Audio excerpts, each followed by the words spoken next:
दोस्तों नमस्कार। अगर आप उत्तर प्रदेश के वृद्धा पेंशन, विधवा पेंशन या दिव्यांग पेंशन के लाभार्थी हैं या आपके घर में कोई ऐसा व्यक्ति है, तो आज का ये वीडियो आपके लिए बेहद जरूरी है क्योंकि अप्रैल, मई और जून की रुकी हुई पेंशन को लेकर हजारों लोगों के मन में एक ही सवाल घूम रहा है। पैसा कब आएगा? 3 महीने की राशि एक साथ आएगी तो कितनी मिलेगी? क्या वाकई 3,000 रुपए आएंगे या कोई और रकम? और सबसे महत्वपूर्ण, अगर आधार, बैंक खाता या सत्यापन में कोई छोटी सी कमी रह गई तो भुगतान रुक तो नहीं जाएगा। आज मैं आपको पूरी सच्चाई आसान भाषा में बताने वाली हूँ। गलत अफवाहों से दूर रहकर आधिकारिक स्थिति क्या है, पैसा आने की कितनी संभावना है, नए लाभार्थियों को क्या करना चाहिए और अगर पैसे नहीं आए तो कौन कौन से कदम उठाने चाहिए, ये सब डिटेल में समझेंगे। वीडियो को अंत तक जरूर देखें क्योंकि बीच में कई जरूरी सावधानियां और चेकलिस्ट भी बताऊंगी जो आपकी पेंशन बचा सकती है। तो चलिए शुरू करते हैं। सबसे पहले क्लियरेस्ट बात, उत्तर प्रदेश में वृद्धावस्था पेंशन की राशि को लेकर सोशल मीडिया पर बहुत सी गलत खबरें घूम रही हैं। कुछ लोग 2,000 रुपए, 3,000 रुपए, 4,000 रुपए या उससे भी ज्यादा की बात कर रहे हैं। लेकिन सरकारी जानकारी के अनुसार दिसंबर 2021 के शासनादेश के बाद वृद्धावस्था पेंशन की राशि ₹2,000 प्रति माह प्रति लाभार्थी तय की गई है। पहले जो बढ़ोतरी की खबर आई थी, उसके बाद भी वर्तमान लागू दर यही है। जब तक विभाग या सरकार की आधिकारिक नई घोषणा नहीं होती, तब तक किसी वायरल पोस्ट में लिखी रकम को अपनी पेंशन न माने। गलत जानकारी से सिर्फ भ्रम फैलता है और बुजुर्ग भाई बहन बेवजह चिंतित हो जाते हैं। अब आते हैं उस सवाल पर जिसका इंतजार सबसे ज्यादा है। क्या अप्रैल, मई और जून की 3 महीने की रुकी हुई पेंशन जल्द खाते में आने वाली है? मौजूदा प्रक्रिया को देखते हुए भुगतान आने की संभावना जताई जा रही है, लेकिन ध्यान रखें, ये किसी निश्चित तारीख की आधिकारिक घोषणा नहीं है। विभाग जब आदेश जारी करेगा तभी राशि निकलेगी। सरकारी भुगतान में हर लाभार्थी के खाते में एक ही दिन पैसा दिखना जरूरी नहीं होता। स्वीकृति, सत्यापन, रिकॉर्ड जांच, बैंक खाते की स्थिति और डीबीटी प्रक्रिया में समय लगना सामान्य है। इसलिए अगर कोई कह रहा है कि फलां तारीख को सबके खाते में पैसे आ जाएंगे, तो बिना आधिकारिक आदेश के उसे पक्की खबर न माने। ट्रांजिशन। दोस्तों, अब थोड़ा विस्तार से समझते हैं कि अगर 3 महीने की पेंशन एक साथ आती है तो राशि कितनी हो सकती है। अगर आपकी स्वीकृत दर 1,000 रुपए प्रति माह है तो 3 महीने की राशि 3,000 रुपए बनती है। अगर किसी अलग स्वीकृत दर पर भुगतान होता है तो रकम अलग हो सकती है। लेकिन याद रखें, आपकी असली पेंशन वही होगी जो आपके सरकारी रिकॉर्ड और आधिकारिक आदेश में दर्ज है। वायरल पोस्ट में लिखी कोई भी रकम अपना न माने। अपनी पुरानी पासबुक देखकर पिछले भुगतान से अनुमान लगाएं, यही सही तरीका है। अब बहुत जरूरी बात, सिर्फ पेंशन जारी होने की खबर सुन लेना काफी नहीं है। अगर आपके आधार, बैंक खाते, एनपीसीआई मैपिंग या सत्यापन में कोई कमी है तो भुगतान प्रभावित हो सकता है। इसलिए आज की जानकारी आपके लिए बेहद महत्वपूर्ण है। ट्रांजिशन। चलिए अब विस्तार से जानते हैं कि भुगतान में देरी के मुख्य कारण क्या हो सकते हैं और आपको क्या-क्या चेक करना चाहिए। पहला और सबसे आम कारण, बैंक खाते की स्थिति। अगर खाता बंद है, लंबे समय से निष्क्रिय है, खाता नंबर गलत है या बैंक रिकॉर्ड में कोई समस्या है, तो पैसे वापस लौट सकते हैं। कई बार बैंक खुद राशि रिजेक्ट कर देता है।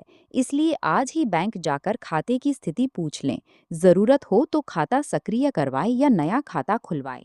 दूसरा बड़ा कारण, आधार और बैंक की लिंकिंग। आधार को बैंक खाते से सही तरीके से लिंक होना अनिवार्य है। अगर लिंक नहीं है या कोई मैपिंग समस्या है तो तुरंत बैंक में जाकर प्रक्रिया पूरी करवाएं। तीसरा, एनपीसीआई मैपिंग और डीबीटी स्थिति। पेंशन डीबीटी के जरिए जाती है, इसलिए बैंकिंग रिकॉर्ड सही होना बहुत जरूरी है। सिर्फ आधार कार्ड होना काफी नहीं। बैंक या संबंधित पोर्टल पर एनपीसीआई मैपिंग की जांच जरूर करवाएं। चौथा, पेंशन सत्यापन। अगर आपका सत्यापन लंबित है या रिकॉर्ड में कोई कमी है तो भुगतान रुक सकता है। कभी कभी अधिकारी घर आते हैं या दस्तावेज मांगते हैं, उनका पूरा सहयोग करें। पांचवा, आवेदन या रिकॉर्ड में छोटी छोटी गलतियां। नाम, जन्म तिथि, आधार नंबर, बैंक खाता नंबर में असंगति होने पर दोबारा जांच की जरूरत पड़ सकती है। छोटी सी गलती भी भुगतान रोक सकती है। दस्तावेज ध्यान से चेक करें। अगर आपके घर में कोई वृद्धा पेंशन लाभार्थी है तो आज ही उसकी पासबुक और बैंक खाता चेक करवा लीजिए।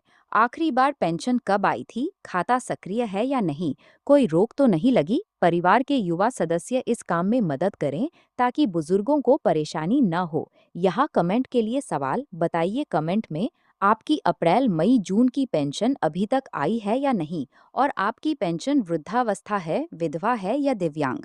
आपकी जानकारी से दूसरे लाभार्थियों को भी वास्तविक स्थिति समझने में मदद मिलेगी। ट्रांजिशन। दोस्तों, अब बात करते हैं नए लाभार्थियों की। अगर आपने हाल ही में आवेदन किया है तो सिर्फ फॉर्म भर देने से तुरंत पैसा नहीं आता। पात्रता जांच, सत्यापन और स्वीकृति की प्रक्रिया में कुछ सप्ताह या महीने लग सकते हैं। धैर्य रखें और स्थिति नियमित चेक करते रहें। नवंबर 2025 में उत्तर प्रदेश सरकार ने फैमिली आईडी यानी परिवार पहचान प्रणाली के माध्यम से पात्र वृद्धजनों के स्वतः नामांकन और स्वीकृति से संबंधित प्रस्ताव को मंजूरी दी थी।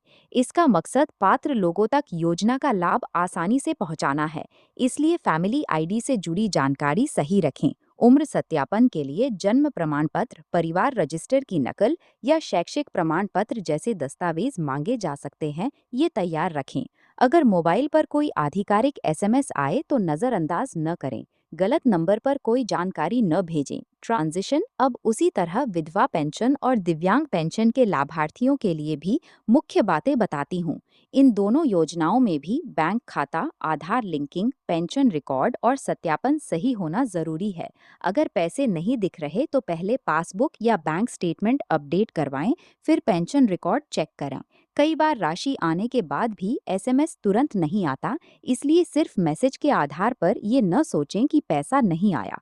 पासबुक देखना सबसे सुरक्षित तरीका है।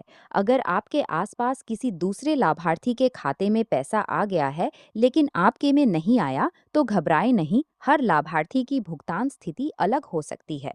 व्यक्तिगत रिकॉर्ड की जांच करवाना ही सही तरीका है।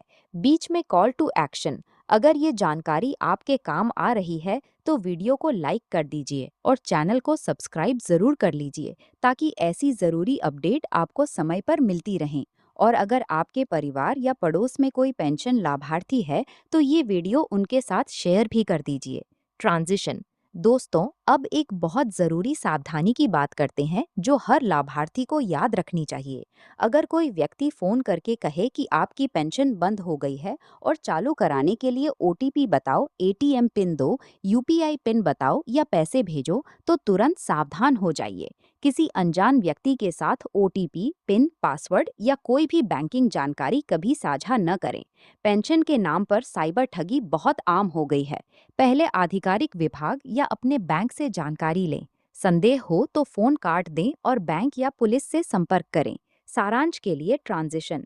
चलिए अब पूरी बात को एक बार संक्षेप में दोहर लेते हैं ताकि कोई पॉइंट छूट न जाए। अप्रैल, मई और जून की 3 महीने की पेंशन को लेकर इंतजार बना हुआ है। भुगतान आने की संभावना है, लेकिन सभी के लिए एक निश्चित तारीख की पुष्टि बिना आधिकारिक आदेश के नहीं की जा सकती। राशि आपके लागू दर पर निर्भर करेगी। 1,017 प्रति माह हो तो 3 महीने में 3,000 रुपए। वायरल पोस्ट पर भरोसा न करें। अगर पैसा नहीं आया है तो क्रम से ये काम करें। 1. बैंक खाता और पासबुक चेक करें। 2. आधार बैंक लिंकिंग और एनपीसीआई मैपिंग जांचें। 3. सत्यापन पूरा है या नहीं देखें। 4. कोई कमी दिखे तो समाज कल्याण विभाग, जन सेवा केंद्र या अधिकृत केंद्र से सहायता लें। जरूरत हो तो परिवार के सदस्य को साथ लेकर जाएं। अंत में कमेंट और कॉल टू एक्शन। अब आप जरूर कमेंट कीजिए, आपकी 3 महीने की राशि आई है या नहीं, पेंशन किस श्रेणी की है। आपके अनुभव से दूसरों को मदद मिलेगी। और याद रखें, पेंशन से जुड़ी किसी भी बड़ी खबर को सुनकर तुरंत भरोसा करने के बजाय उसकी आधिकारिक पुष्टि जरूर करें। सही जानकारी ही आपकी सबसे बड़ी सुरक्षा है।